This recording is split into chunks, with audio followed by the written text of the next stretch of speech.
Why are certain leaders being excluded from Ukraine peace negotiation? To understand what's really happening in these high-stakes talks, we need to start with a simple concept from your local movie theater. Let's talk about popcorn pricing. Imagine you are at a concession stand. You see a small popcorn for $3 and a large for $7. It is a difficult choice. Is the large really worth the extra money? Then the seller introduces a third option, the medium popcorn for $6.5. Suddenly, the large popcorn seems like a fantastic deal. That median option, what psychologists call a decoy, wasn't really meant to be chosen. Its only purpose was to make the large popcorn appear more attractive by comparison. Now, let's apply this to international diplomacy. When Ukraine and the EU take extremely hardline, uncompromising positions against Russia, they're essentially serving as that medium popcorn. Their truly maximalist demands create a negotiating anchor that makes other proposals appear moderate by comparison.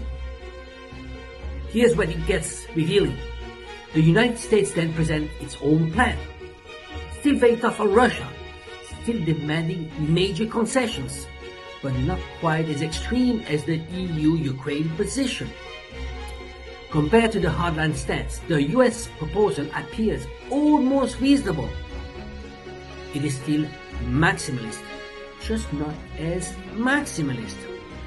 This diplomatic decoy strategy makes what would normally seem like a very tough position appear like a moderate compromise. But Russia isn't fooled. From Moscow's perspective, they've seen this strategy before. They view past agreements as Western tactics to buy time while Ukraine strengthened its position. That's why Putin's government remained unchanged. They see the US plan not as genuine compromise, but as a slightly softer version of the same maximalist approach. This leaves us with a crucial question. When diplomacy becomes more about psychological positioning than finding common ground, what hope is there for real peace?